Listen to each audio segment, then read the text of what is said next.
मित्रांनो, अंतरवाली सराटी नावाचे एक गाव, जिथे एक व्यक्ती जो सातत्याने काही वर्षापासून मराठा समाजाला आरक्षण मिळावं यासाठी मराठवाड्यात आंदोलन करत असतो. शांततेत सुरू असलेल्या आंदोलनाच्या ठिकाणी अचानक दगडफेक आणि लाठीचार्ज होतो आणि चर्चेत नसणारे हे आंदोलन राज्यभर आणि पुढे चालून देशभर गाजतं आणि मनोज जरांगे पाटील नावाचा व्यक्ती चर्चेत येतो. लोकसभेला जरांगे फॅक्टरचा दणका काही नेत्यांना आणि पक्षांना ऑलरेडी बसलेला आहे आणि आता विधानसभेला देखील हा फॅक्टर अनेकांना धडकी भरवतोय असं आपण बोलू शकतो. लोकसभा निवडणुकीत राज्यात महायुतीला म्हणजेच शिंदे फडणवीस सरकारला टफ फाईट देणाऱ्या मनोज जरांगे पाटलांनी आता विधानसभेसाठी कंबर कसली आहे आणि त्यांची तयारी जोरदार सुरू झाली, कारण त्यांची मागणी फक्त एकच आहे की निवडणुकी अगोदर मराठा समाजाला आरक्षण द्यावे. तर ही विधानसभा निवडणुकीची जरांगे पाटलांची तयारी कशी आहे आणि विधानसभेला मराठा फॅक्टर कसा चालणार, जरांगेमुळे कोणाला फायदा आणि कोणाला झटका बसणार, तसेच ते विधानसभा निवडणुकीच्या मैदानात उतरणार की थेट शिंदे फडणवीस सरकारच्या उमेदवारांना पाडणार की अजून कुणाला जाहीर पाठिंबा करणार, असे अनेक प्रश्न संपूर्ण महाराष्ट्रात पडले आहेत.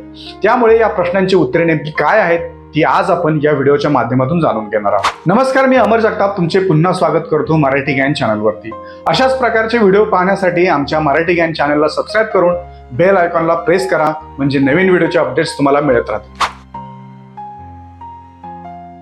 लोकसभेत कुणाला पाडायचं हे तुम्ही ठरवा म्हणणारे जरांगे पाटील आता थेट काहींची नावं घेऊन पाडायचं सांगत आहेत. देवेंद्र फडणवीस, छगन भुजबळ, धनंजय मुंडे, प्रवीण दरेकर, नारायण राणे, प्रसाद लाड, रावसाहेब दानवे, विजय वडेट्टीवार, गिरीश महाजनांसह अनेक नेत्यांना थेट नाव घेत विधानसभा निवडणुकीत पाडणार असं सांगत आहेत.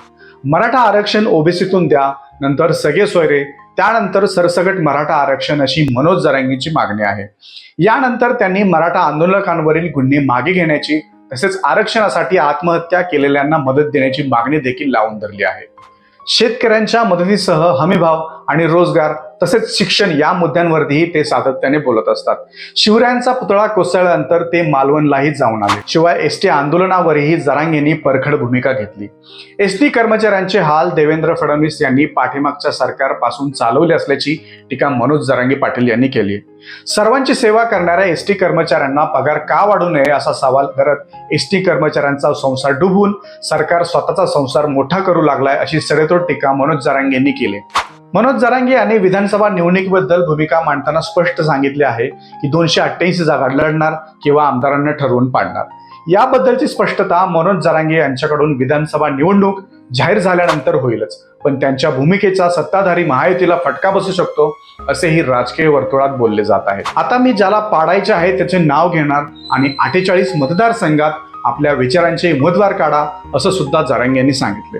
पण उमेदवार उभा करायचे की महायुतीचा उमेदवार पाडायचे हे मनोज जरांगे निवडणुकीची तारीख ठरण्या अगोदर सांगणार आहे. लोकसभेमध्ये आपण ताकदीने महायुतीच्या उमेदवारांना पाडलं, तसेच आपण आपला मराठा या विधानसभा निवडणुकीमध्ये निवडून आणण्यासाठी ताकद दाखवा असं ठासून ते सांगत आहेत. संभाजीनगरच्या पैठणमध्ये जरांगे पाटलांनी जनसंपर्क कार्यालय सुरू केलं आहे.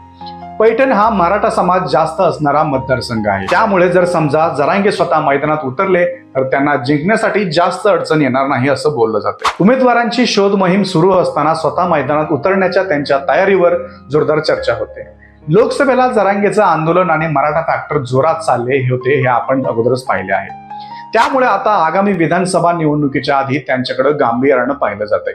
जरांगेने तसा मार्ग देखील खुला केलाय. विधानसभेसाठी इच्छुकांच्या निवेदनांचे गट्टे अंतरावलीत येऊन पडले आहेत. विधानसभेला लोकसभेप्रमाणे फक्त पाडायचं की लढायचं याबाबत जरांगे आता काय निर्णय घेतात हे पाहणं महत्वाचं आहे. सध्याच्या महाराष्ट्रातील राजकारणाची स्थिती आपल्याला माहीतच आहे. महायुती आणि महाविकास आघाडीसह मनसे, वंचित आणि इतर प्रमुख अपक्षांकडून भरमसाठ इच्छुकांची गर्दी झाली. त्यामुळे अनेक दांडक्या दिग्गजांसह काही इच्छुकांनी जरांगेच्या भेटी पण घेतल्या आहेत. त्यामुळे लोकसभेला जरांगेमुळे झालेला डॅमेज पाहता विधानसभेला जर त्यांनी स्वतःचे काही उमेदवार निवडून आणलेच तर जरांगेचा रोल महत्वाचा होऊ शकतो. मनोज जरांगे पाटील यांनी आज 12 ऑक्टोबरमध्ये बीडमधील नारायणगड येथे दसऱ्यानिमित्त जाहीर मेळावा घेत राज्यातील शिंदे सरकारला खुलं आव्हान दिलं आहे. या मेळाव्यातून त्यांनी मराठा समाजाला ओबीसीतून आरक्षण देण्याच्या मागणीवर पुनरुच्चार केला. त्याचबरोबर वेळ आली तर निवडणुकीलाही उभे राहू असेही ते म्हणाले. त्यामुळे ऐन विधानसभा निवडणुकीत आता एक नवा संघर्ष आपल्याला पाहायला मिळायची शक्यता आहे. यावेळी बोलताना ते पुढे म्हणाले की तुमच्या सर्वांच्या मनात जे आहे तेच मी करणार आहे. आचारसंहिता लागल्यानंतर मी तुम्हाला आपली मुख्य भूमिका सांगणार आहे. मात्र आचारसंहिता लागेपर्यंत आपल्याला धीर धरायचा आहे. सरकारला सांगतो तुम्हाला सुट्टी नाही, पण आचारसंहिता लागल्यावरती तुम्ही सर्वांनी माझं ऐकायचं. ते काय करतात हे सगळं आपण पाहायचं. त्यानंतर त्यांनी सगळं करेपर्यंत आपण कोणताही निर्णय घ्यायचा नाही. त्यांनी सगळं केल्यानंतर आपण निर्णय घ्यायचा. तुमच्या मनात जे आहे तेच पूर्ण करायची माझी जबाबदारी आहे. तुमची शान मी वाढवल्याशिवाय राहणार नाही, असं म्हणत मनोज जरांगे यांनी एक प्रकारे आपल्या राजकीय भूमिकेबाबत मोठे संकेत दिले आहे. मनोज जरांगे पाटलांनी सरकारला एक प्रकारचे आव्हानच दिले आहे की जर आचारसंहिता लागू करायच्या आत जर मराठा आरक्षणाचा निर्णय नाही घेतला तर ते एक तर स्वतःचे उमेदवार उभारतील किंवा कोणत्या तरी एका पक्षाला पाठिंबा देतील. ही मात्र वेळच सांगेल. पण ज्या प्रकारे जरांगे यांचा दसरा मेळाव्याला जमलेली गर्दी पाहून सध्या असंच वाटत आहे की या विधानसभा निवडणुकीमध्ये जरांगे फॅक्टर शिंदे आणि फडणवीस सरकारला जडत जाणार आहे. तर मित्रांनो, जर मराठा समाजाला आरक्षण दिले नाही तर जरांगे पाटलांनी काय करावे असं तुम्हाला वाटते? आम्हाला कमेंट करून नक्कीच सांगा आणि या व्हिडिओला लाईक करा, शेअर करा आणि मराठी ज्ञान चॅनलला सबस्क्राईब करायला विसरू नका. धन्यवाद.